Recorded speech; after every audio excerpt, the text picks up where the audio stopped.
Tapi memang kalau dirasa memang belum sempurna, memang ya, saya akui karena di sana sini kita kan kedepannya memang untuk mindsetnya kita rubah jadi eh, apa kebutuhan yang untuk aksesibilitas itu memang harus terpenuhi karena dalam rencana pembangunan itu kalau semua rencana pembangunan yang berupa fisik ya Pak ya itu kan semua kan ada di Dinas PU yang ya untuk yang melegalkan formalnya itu kita mengawal dari situ untuk perencanaan memang kita eh, mindsetnya sudah kita rubah bahwa untuk aksesibilitas memang kita nomor satu kan Pak termasuk untuk penanganan anu ya, Pak pembangunan untuk kamar mandi WC ya toilet terutama toilet ya toilet kalau untuk yang toilet sekarang kan masih ukurannya masih minim jadi kita juga membuat perencanaan untuk aksesibilitas yang membutuhkan anu ya mobilisasi untuk kursi roda ya, itu kan harusnya pintunya harus besar dan sliding tidak swing lalu di dalamnya ada railing untuk dia mau menggunakan apa ya untuk ke klosetnya harus duduk dan itu kita sudah lakukan Pak tapi memang di kantor kita juga memang untuk ram tadi Ibu sudah meriksa ini ya itu memang untuk railingnya memang belum ada Bu itu portable dari apa dari baja ya lalu untuk yang penjenengan Ibu Nuning tadi yang di kecamatan atau di kantor-kantor lain itu tergantung dari pihak kepala dinasnya atau dari pihak nganu Pak. Jadi usernya. Kalau peruntukannya untuk ram untuk difabel ternyata di sana untuk apa nanam-nanam pot kan juga enggak anu ya Pak ya. Tidak tidak bersahabat dengan eh, difabel karena jadi aksesnya jadi tidak bisa untuk melalui apa tidak bisa untuk melewati kursi roda. Memang untuk kedepannya memang kita anu Pak Bu untuk perencanaan kita memang mengedepankan bahwa aksesibilitas memang kita nomor satu. Tapi kita kemarin waktu perencanaan di Jalan Jenderal Sudirman itu untuk pedestrian itu memang untuk trotoarnya memang di tengah itu ada semacam hidden block untuk orang tunanetra ya. Itu memang sudah kita lakukan tapi itu yang apa ram masuknya itu memang agak agak minim karena ada yang ke apa akses ke toko itu ternyata ramnya jauh sekali jadi ya memang nanti kita perbaiki Pak Bu, untuk kedepannya memang kalau untuk peraturan menteri itu memang sudah bagus ya jadi nanti kita memang peraturan menteri yang tahun 2017 memang untuk aksesibilitas memang diperhatikan juga untuk perencanaan yang berupa dengan fisik kalau kalau yang berhubungnya dengan transportasi misalnya di halte itu memang kita belum memikirkan masalah anu ya Pak Bu menapa aksesibilitas untuk penyandang cacat yang mau menaik bis nah, itu memang tingginya apa pintu bis dengan anu itu harus ada sinkron jadi apa ada ada ada semacam tingginya pintu bis dengan trotoar itu ada semacam ada ram atau apa nanti biar pihak perhubungan yang mendesain seperti apa gitu. Itu hubungan dengan dinas perhubungan. Lalu untuk kemarin untuk perencanaan di DLH itu ada semacam apa pembuatan pedestrian. Memang kita sudah saya diundang juga itu juga saya juga menyampaikan bahwa untuk aksesibilitas memang harus mutlak harus ada karena trotoar itu kalau di tengah di apa di tengahnya tidak ada Guidance block kan juga untuk penyandang cacat seperti tunanetra juga nanti kesulitan. Memang kita selalu Bu, kalau dulu mindsetnya memang nggak tahu bahwa itu sudah ada permen PU-nya, tapi setelah kita tahu, baru kita mindsetnya kita rubah. Jadi semua pelayanan di kecamatan itu kita sudah mengacu ke itu Bu. Jadi untuk termasuk RAM, RAM untuk pelayanan, lajeng kamar mandi WC yang luasnya harus bisa masuk kursi roda itu sudah kita lakukan. Mungkin tentang depan itu karena ini di Parasamnya kan di lantai tiganya untuk ruang rapat ya ada tiga atau dua itu ruang rapat. Itu rencana malah di Parasamnya tahun depan mungkin ada lift tuh, untuk penyandang cacat kan bisa untuk menggunakan ini kok, untuk akses ke atasnya. Saya kira itu masukan dari kita mungkin besok kalau kita sharing aja Bu kalau ada kurang-kurangnya tolong diberi catatan di mana yang kurang gitu. Itu Bapak Pak Win. Ya, terima kasih Pak Agus Sutrisno yang sudah memberikan respon atau tanggapan terkait tadi yang dipaparkan oleh Bu Nuning. Tadi Pak Agus Sutrisno sampaikan, sebelumnya pemerintah Kabupaten Bantul sudah berupaya, sudah berkomitmen bagaimana bisa menyediakan infrastruktur yang aksesibel bagi penyandang disabilitas. Namun belum sepenuhnya bisa terwujud ya. Tadi seperti disampaikan oleh Bu Nuning juga, sebetulnya juga sudah melihat ada upaya-upaya, ada komitmen, tapi itu belum sepenuhnya berjalan ya karena ada berbagai kendala, persoalan komunikasi, koordinasi, edukasi dengan pemangku kepentingan. Tadi kalau Bapak sebelumnya di dalam coba sudah mengantisipasi supaya pembangunan itu bisa tersedia fasilitas yang aksesibel itu mulai dari proses perencanaannya ya, bagaimana itu sudah memasukkan konsep itu. Bahkan mungkin sebetulnya secara teknis bisa dimulai dari DED-nya ya Pak ya. Ya, di DED-nya itu sudah terlihat itu bagaimana fasilitas aksesibilitasnya itu akan disediakan oleh pemrakarsa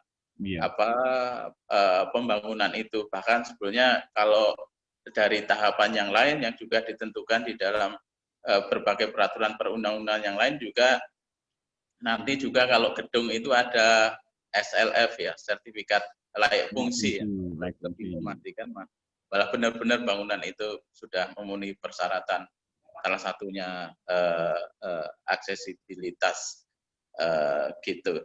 Tapi mungkin Bapak bisa kalau ke depan bagaimana supaya lebih bisa mendorong, karena saya kira kita punya catatan yang sama ya, pemerintah juga sudah ada upaya untuk melakukan itu, tapi bagaimana ke depan itu bisa lebih terlihat gitu, lebih bisa sepenuhnya memenuhi kebutuhan itu. Tadi kalau Bu Nuning bicara Perdadi itu bicara sejak 2014 itu 10 tahun terhitung dari 2014 berarti 2024 mestinya di DIY itu fasilitas umum itu sudah aksesibel termasuk Bantul.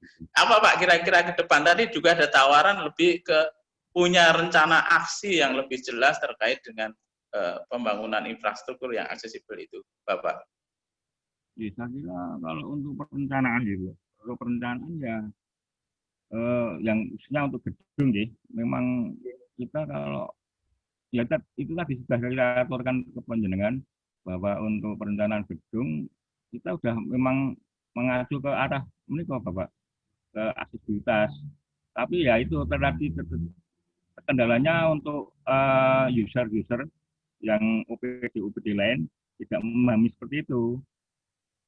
Seperti tadi yang digambarkan oleh Bu Nuning tadi yang digambarkan di kantor untuk menanam pohon di pot-pot itu kan juga jadi masalah juga Pak. Iya itu Tergantung, koordinasi antar instansi. koordinasinya harus OPD, Ya, kepala OPD gitu. ya. Bahwa mindsetnya harus dirubah bahwa kita harus menyediakan untuk aksesibilitas, bahwa untuk pemenuhan itu yang keterbatasan itu. Oke, baik Pak. Cuman di PU memang untuk ngawal dari bumper pertama untuk perencanaan BUD-nya memang kita yang Pak. Tapi kalau yang punya gedungnya sendiri juga seperti itu kan jadi repot juga. Tidak ada semacam tidak ada kebersamaan untuk ke arah ini, Bapak. Ya baik. Jadi tadi saya tangkap menarik sekali. Jadi itu mungkin hal yang sangat mendasar ya, terutama perubahan mindset ya semua pemangku kepentingan, karena itu menjadi dasar kebijakan atau rancangan yang akan mereka lakukan, kesadaran bahwa ada hak penyandang disabilitas yang harus mereka sediakan gitu. Dan kalau di Parasamnya mungkin tahun depan sudah ada, mungkin insya Allah ada lift Pak untuk yang ke lantai 3-nya. Ya, oke Bapak. Kemudian mudah-mudahan ya memang ini bukan hanya urusan PU ya Pak, karena juga akan terkait tadi perdagangan, ada Dikora ya, ada DLH, lalu ada Dishub. Tapi yang hubungannya dengan infrastruktur kan legal forumnya harus ke PU dulu. Iya betul. Yang cek. Jadi untuk apa itu kita yang menyarankan Bapak untuk perencanaan. Betul. Terutama yang berkaitan dengan kebijakan penganggaran ya Pak ya. Mungkin Bapak Ibu di PU punya rancangan-rancangan, tapi bagaimana juga dari kebijakan anggaran. Ya, terima kasih Bapak ya. Kami minta Bapak masih tetap bergabung karena setelah ini kita akan lanjutkan dengan memberi kesempatan pada teman-teman Bapak Ibu yang bergabung di Zoom ini untuk bisa menyampaikan tanggapan, usulan, pandangan ataupun pertanyaan-pertanyaan terkait dengan infrastruktur yang aksesibel bagi penyandang disabilitas di Kabupaten Bantul. Silakan, silakan teman-teman. Dipersilakan yang ingin mengajukan pertanyaan atau juga bisa menyampaikan pandangan, termasuk juga mungkin bisa menceritakan teman-teman yang kemarin terlibat di dalam kegiatan monitoring infrastruktur yang aksesibel di Kabupaten Bantul. Saya kira banyak ya, ada Mas Yuli, ada Mbak Lucy, ada Mbak Darse, ada Mas Heri. Silakan. Bu Supri kemarin menemukan beberapa tempat bagi teman-teman netra yang silakan Bu Supri. Ya, silakan. Bu Supri silakan.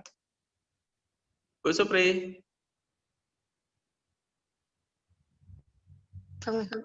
Ya. Assalamualaikum warahmatullahi wabarakatuh. Waalaikumsalam warahmatullahi wabarakatuh. Terima kasih atas kesempatan waktunya diberikan kepada kami. Kami matur berdasarkan yang kami rasakan, kami dari difabel, perwakilan dari difabel netra gitu. Khususnya kami tinggal di Bantul, jadi memang untuk infrastruktur itu yang sebenarnya netra itu tidak terlalu banyak ya untuk kebutuhannya. Itu pun belum kami temukan baik di jalan-jalan umum maupun di instansi-instansi di perkantoran seperti itu. Kami sering mendapat kesulitan ketika harus berjalan sendiri, seperti yang ditayangkan oleh Bu Nuneng itu untuk di trotoar, banyak kami mengalami benturan dengan pot-pot, dengan trotoar yang naik turunnya tidak jelas, semacam itu. Terus banyak pedagang-pedagang kaki lima, banyak halangan-halangan di situ. Itu mempersulit kami.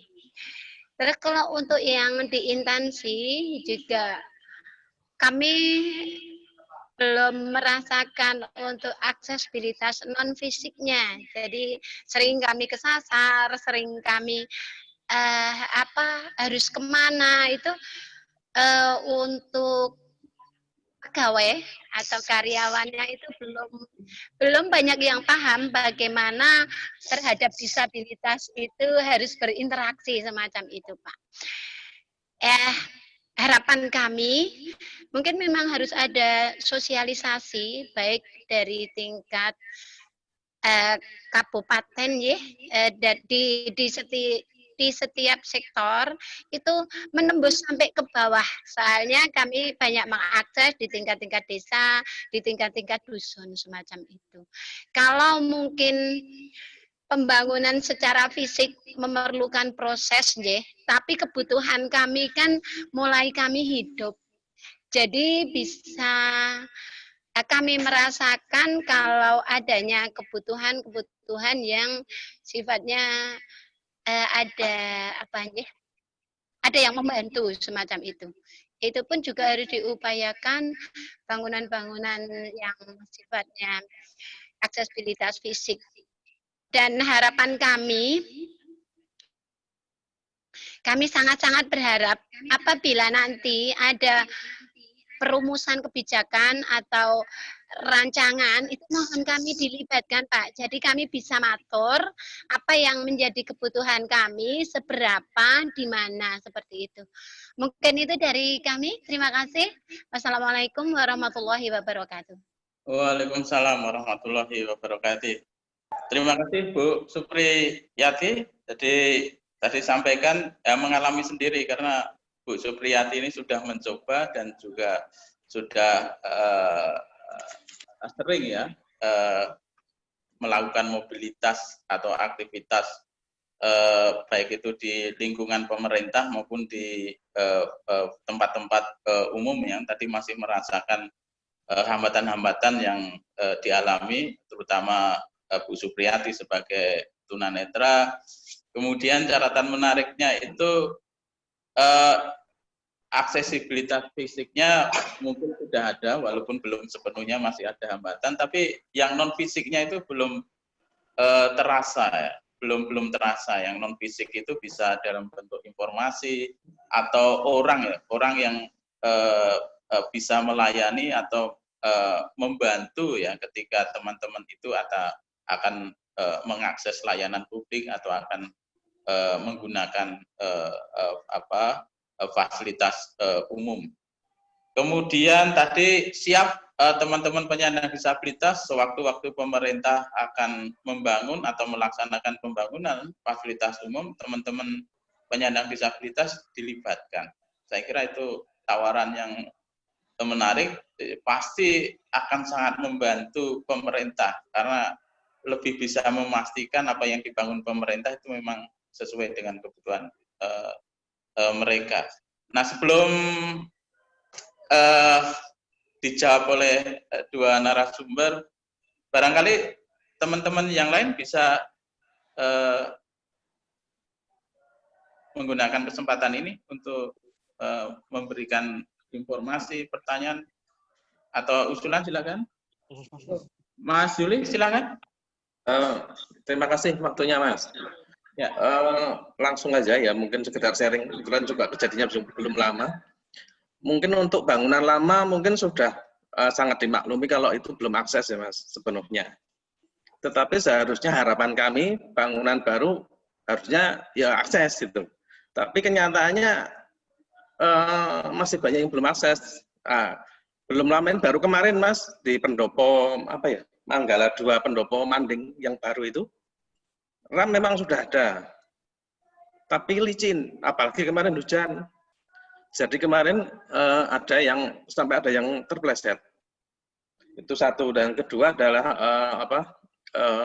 kamar mandi. Ternyata juga nggak akses. Sebetulnya kami berharap ya kemarin nantinya itu bangunan baru, sangat-sangat baru. Harapannya juga paling enggak ya akses lah. Nah, sebetulnya sejauh mana sih kewenangan dari PU untuk mengawasi bangunan-bangunan terutama yang baru? Kita bicara yang baru dan kedepannya, artinya harapannya betul-betul akses. Itu aja Mas, makasih. Ya, terima kasih Mas Juli. Jadi tadi menarik ya. Jadi kalau bangunan-bangunan lama tidak atau belum akses itu mungkin masih proses untuk penyesuaian yang lama. Tapi justru ini juga menemukan bangunan-bangunan baru ya, yang seharusnya kalau bangunan baru itu ketika dibangun itu berbagai peraturan yang mewajibkan aksesibilitas itu sudah ada. Seharusnya bangunan baru itu juga sepenuhnya sudah akses. Tapi tadi disampaikan Mas Juli sudah cek langsung juga. Ternyata komponen bangunannya itu juga fasilitasnya itu belum sepenuhnya akses. Bahkan kalau kita bicara asas aksesibilitasnya tidak hanya mudah ya, itu belum sepenuhnya, tapi juga tadi asas keselamatan, karena ada yang terpleset ya katanya ya. Iya. Terpleset tuh. Jadi itu belum memenuhi asas keselamatan, kemudian asas kemudahannya itu juga kemungkinan itu juga belum ya sesuai yang dirasakan teman-teman. Karena itu Mas Juli menanyakan sejauh mana sebetulnya fungsi pengawasan yang dilakukan oleh Dinas Pekerjaan Umum, karena mestinya mengawasi semua kegiatan pembangunan fisik ya terutama. Jadi bisa memastikan kalau tadi ditanyakan sudah akan coba mengantisipasi mulai dari proses perencanaannya bahkan DED-nya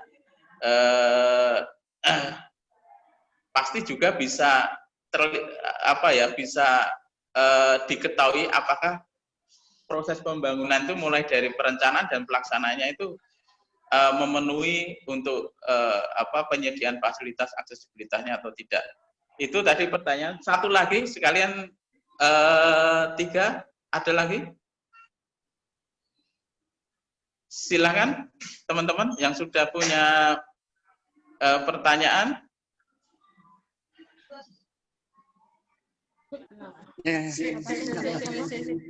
Oke. Gini, ini juga yang melalui chat juga sudah cukup banyak. Jadi saya mohon kita jawab dulu ya. Yang 2 pertanyaan di sana. Ya, ada 2 pertanyaan dari Mbak Darse, Mas. Mbak Darse, Pak. Oke, ya silakan.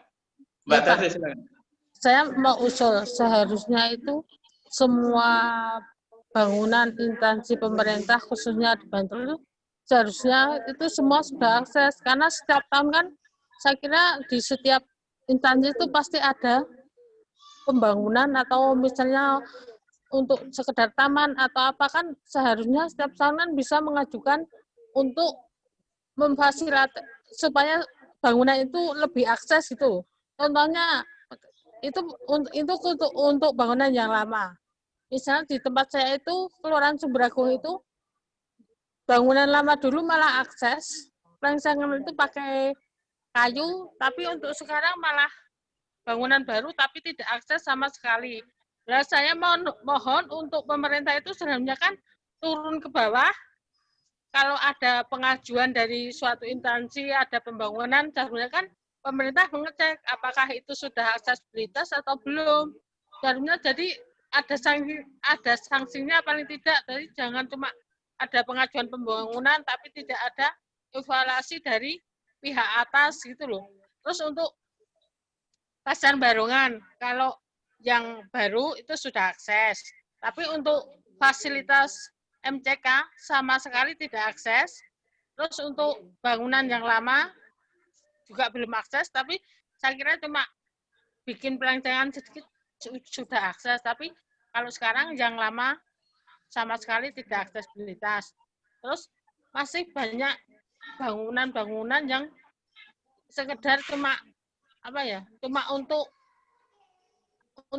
supaya mengesahkan anggaran atau apa itu, tapi kenyataannya aksesibilitas tapi cuma enggak sesuai. Itu misalnya cuma bikin pelengsengan itu terlalu tinggi, jadi katanya sudah aksesibilitas, tapi kenyataan itu untuk menggunakannya masih teman-teman kita masih sulit.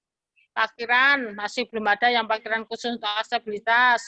Terus tanda-tanda petunjuk arah seharusnya itu juga ada. Jadi misalnya untuk yang tunanetra itu suara, untuk yang RUI, audiovisual, itu semua itu jarang, masih belum ada sebagian, misal di rumah sakit ada. Tapi yang petunjuk arah belum ada, tapi untuk misalnya poli apa ada, tapi untuk petunjuk arahnya tidak ada. Dan selama ini masuk di kantor-kantor Kabupaten Bantul, tidak ada yang petunjuk arahnya itu, kalau nggak bisa lihat, nggak bisa baca, baru bisa. Nggak ada yang aksesibilitas itu nggak ada. Sudah sekian dulu, Pak. Ya, terima kasih Mbak Darsi. Tadi pertama sampaikan atau mempertanyakan sebetulnya, apakah pemerintah Kabupaten Bantul itu sudah melakukan perencanaan yang lebih terukur ya, progresnya dalam kaitannya dengan penyediaan infrastruktur yang aksesibel itu. Tadi kalau lebih diperjelas, misalnya kan di DIY sejak 2014 ditegaskan melalui peraturan daerah, DIY itu 10 tahun atau 2024 itu harus akses gitu, infrastrukturnya. Nah, seharusnya tiap tahun itu progresnya kan sekitar 20% ya, karena kali 5 itu berarti di akhir 2024 semuanya sudah akses. Nah, itu tadi yang coba dilihat oleh Mbak Darsi, kok dari tahun ke tahun tuh sepertinya perkembangan penyediaan aksesibilitas itu kurang terlihat jelas. Kemudian yang kedua, kalau ada pembangunan fasilitas umum yang diarahkan untuk memberikan aksesibilitas pada penyandang disabilitas, tapi yang ditemui adalah seperti itu, masih sekedar aja, pokoknya ada barangnya, ada bentuk fisiknya, itu menyediakan aksesibilitas. Padahal belum atau tidak memenuhi standar aksesibilitas. Jadi itu saya kira poin penting ya, nanti mungkin bisa dijawab oleh dua narasumber. Baik, silakan mulai dari Pak Agus Sutrisno. Dipersilakan Pak Agus Sutrisno. Assalamualaikum warahmatullahi wabarakatuh. Saya kira untuk yang tadi yang Bu siapa yang pertama tadi ya Bu Supri, Bu Supriyati. Bu Supri ya, yang masalah untuk tunanetra ya. Memang kita baru di pelestarian Pak. Kalau yang untuk di perkantoran memang untuk bahasa, untuk pendengaran, untuk suara itu belum di tiap-tiap kantor, memang belum ada. Tapi kalau untuk yang pelestarian memang kita sudah memulai, termasuk yang untuk Jalan Jenderal Sudirman, tapi untuk yang kemarin lihat ramnya juga tidak terlalu juga ya, untuk aksesibilitas juga ada yang kesulitan juga untuk masuk ke toko, juga terlalu jauh gitu.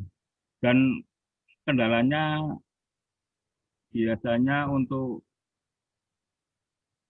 badan bloknya itu malah ada semacam pot atau apa, itu jadi masalah juga. Jadi malah untuk pejalan kaki yang tunanetra, jadi nanti untuk dia melalui Niko itu bisa tertabrak ya.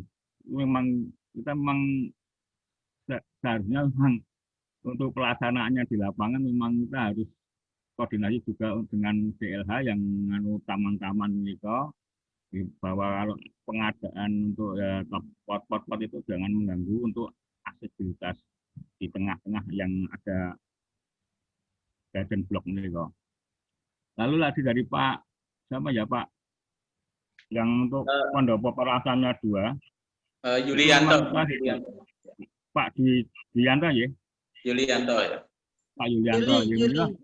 Ini memang sudah kita lakukan untuk RAM-nya, dan itu RAM-nya kita buat 2 nih ya, ada bordes ini kok.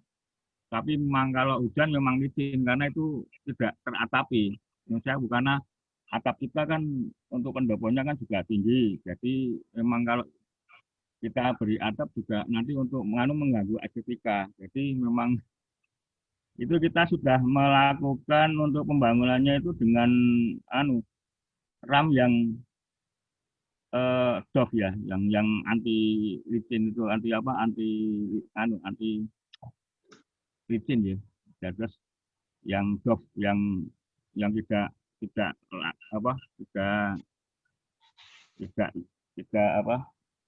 glossy.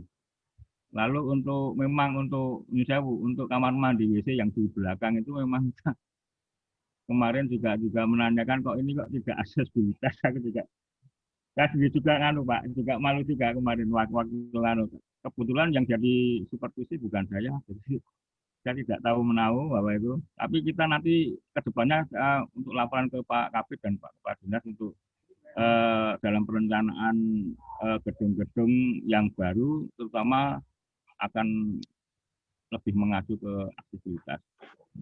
Bapak. Lalu yang terakhir yang dari Pasar Barongan, memang untuk pengadaan toilet itu kan dari Dinas Perdagangan itu. Kalau memang dirasa belum ramah disabilitas, tolong memberi proposal kepada Dinas Perdagangan untuk menikah Bapak. Untuk biar ditanggapi secara langsung. Jadi nanti untuk perencanaannya biar kan ada di Dinas Perdagangan itu ada semacam pemeliharaan untuk pasar-pasar menikah Bapak. Jadi nanti bisa langsung saja untuk proposal atau pengajuan ke sana aja bahwa toiletnya belum ramah disabilitas, itu biar nanti yang memikirkan untuk tidak lanjutnya segera direhab dan ada dana pemeliharaan dari Dinas Perdagangan Bapak yang untuk Pasar Barongan. Saya kira itu Pak.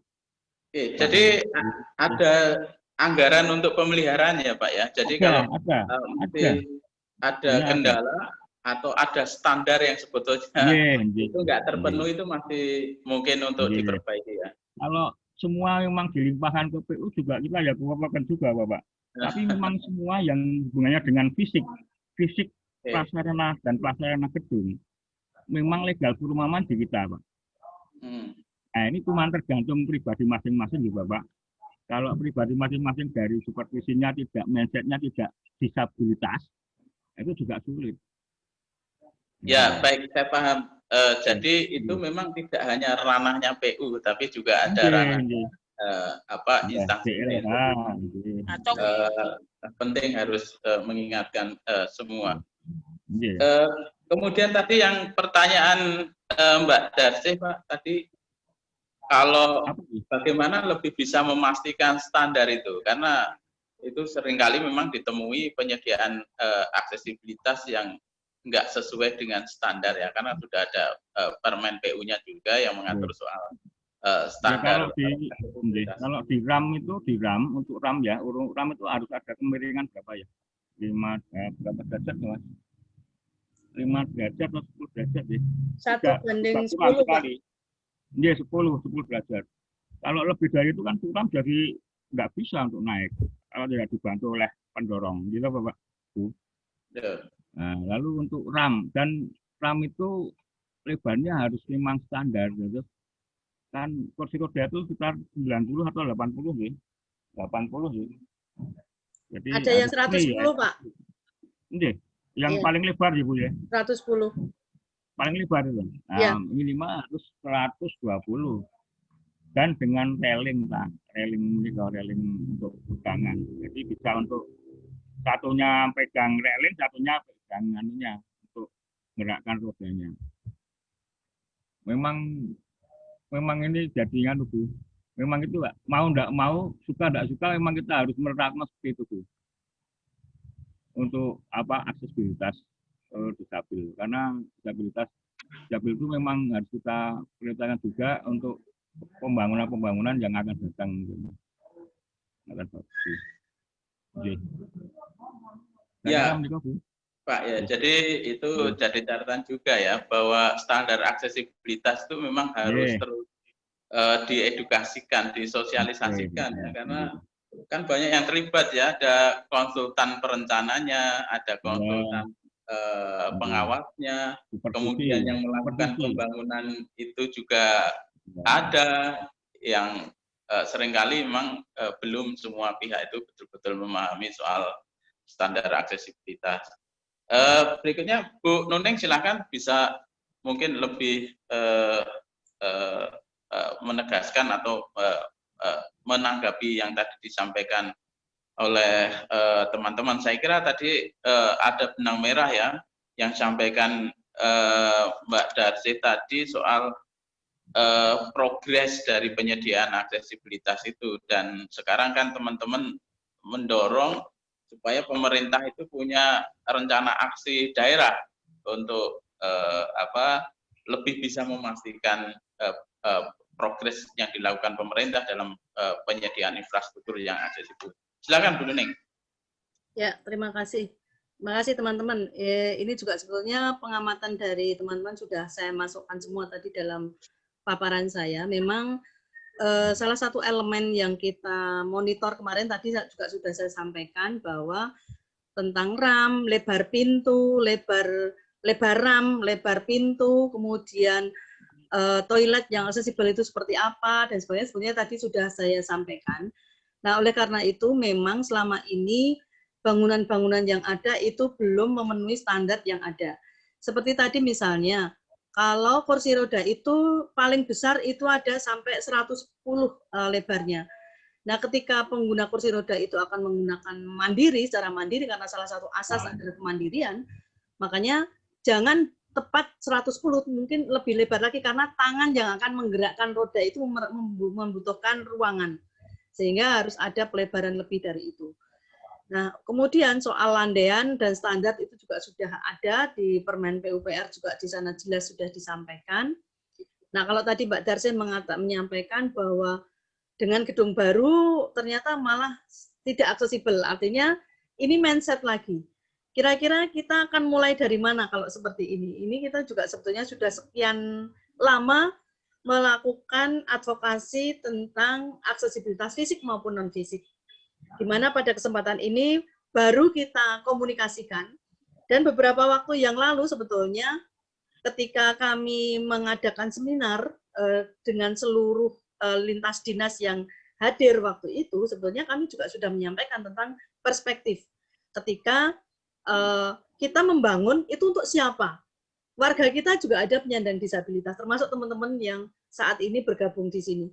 Ada yang disabilitas netra, ada yang disabilitas tuli, ada yang disabilitas pengguna kursi roda, intelektual, mental, dan sebagainya. Artinya ada sekian ragam disabilitas, dia akan menggunakan aksesibilitas fisik maupun non-fisik. Bagaimana kita menerapkan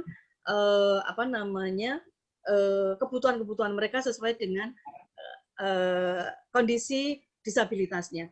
Artinya kesetaraan hak yang selama ini ada belum terfasilitasi dengan baik. Kemudian kalau tadi Mas Juli mengatakan gedung lama memaklumi, sebetulnya kita tidak boleh maklum, Mas. Kita tidak boleh maklum, tapi bagaimana pemerintah, walaupun itu gedung lama, tapi bagaimana agar teman-teman itu juga bisa akses ke gedung itu. Bisa portable, misalnya RAM portable juga bisa. Seperti salah satu contoh yang kalau DIY itu di Pendopo Kepatihan, itu teman-teman ketika tidak ada RAM yang portable, kita nggak bisa naik. Akhirnya kita dibuatkan RAM portable sehingga kita bisa naik sampai ke pendopo atas. Gitu. Artinya, walaupun gedung lama sebetulnya tidak syarat untuk tidak memungkinkan kayak begitu. Jadi artinya harus dimungkinkan bahwa semua orang, semua warganya bisa akses di sana dengan berbagai cara.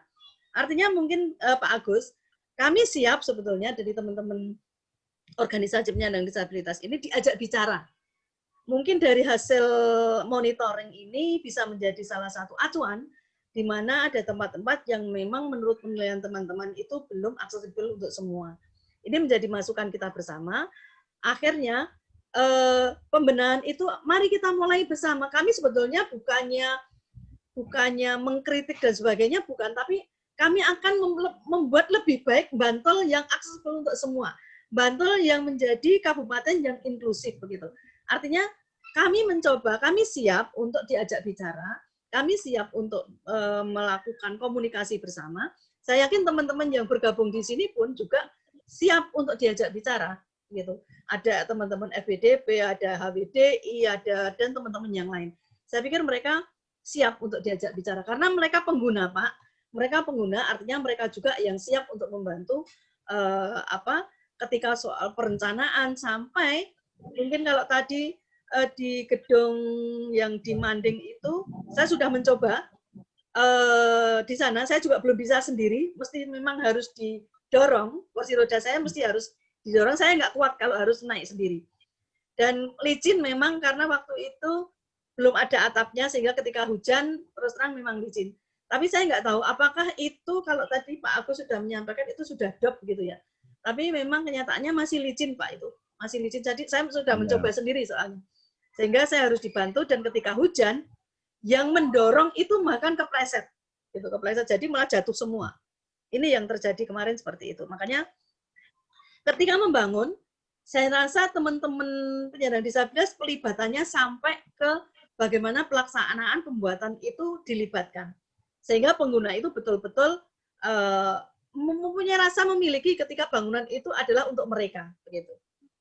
Kemudian soal kalau di Komplek Manding itu tadi sudah saya sampaikan bahwa di Komplek Manding itu semuanya di depan ruang utama itu sudah semuanya ada ram. Tapi ruang pertemuannya seperti dinas sosial itu ada di lantai 2. Sehingga saya tidak bisa mengikuti ketika pertemuan itu dilakukan di lantai 2. Memang ketika masuk sudah ada ramnya, bagus gitu. Sudah ada handrailnya juga. Kemarin saya sudah masuk ke sana. Tapi ketika saya harus bertemu seseorang ada di lantai 2, dan harus ada rapat kecil di sana, saya terpaksa nggak bisa. Gitu. Kemudian ini menjadi pengamatan kita bersama. Sebetulnya seperti tadi Pak Agus menyampaikan, secara legal formal memang PU yang menjadi tanggung jawab, dan ketika pembangunan itu menjadi tanggung jawab masing-masing lintas dinas, apakah ini bisa dikomunikasikan Pak? Begitu. Artinya PU yang mengkoordinir, kami mencoba untuk mengkomunikasikan, tapi PU juga mengkoordinir untuk mengkomunikasikan bahwa dinas-dinas seperti tadi ada RAM tapi ternyata dikasih pot dan sebagainya, sehingga saya sebagai pengguna kursi roda, karena saya sudah mencoba sendiri, ternyata nggak cukup kursi roda saya mau masuk karena sudah ada potnya pun tidak kecil, besar juga, begitu. Itu yang terjadi. Kemudian di trotoar di depan DPRD itu juga begitu. Seperti tadi gambar itu adalah kursi roda saya Pak. Sehingga saya tidak bisa menggunakan, tidak bisa naik sendiri, selain terlalu sempit, juga sangat terjal. Kalau saya lakukan sendiri, saya jungkel itu, Pak. Kemudian ketika baru bisa naik, sudah ada pot di depannya. Ini menjadi persoalan. Makanya kita mencoba, mari kita komunikasikan bersama, kita koordinasikan bersama, sehingga betul-betul Bantul aksesibel untuk semua, dan teman-teman penyandang disabilitas yang di Bantul itu jumlahnya juga tidak kecil, Pak. Dengan adanya kemarin korban gempa itu 2 kali lipat, bahkan 4 kali lipat jumlahnya, saya rasa fasilitas sangat signifikan diberikan oleh pemerintah Kabupaten Bantul. Nah, saya setuju dengan Mbak Supri tadi yang menyampaikan bahwa selama ini sebetulnya menurut Mbak Supri dari teman-teman disabilitas netra, fasilitas untuk mereka juga masih sangat minim, karena ketika tempat penyeberangan dan sebagainya belum ada rambu-rambu yang bisa diberikan untuk mereka. Kemudian Pasar Barongan tadi sudah disampaikan bahwa kalau ternyata MCK-nya belum akses, artinya ketika membangun atau memberikan fasilitas yang aksesibel untuk semua itu belum optimal, belum secara penuh. Artinya masih parsial, pemikirannya masih parsial.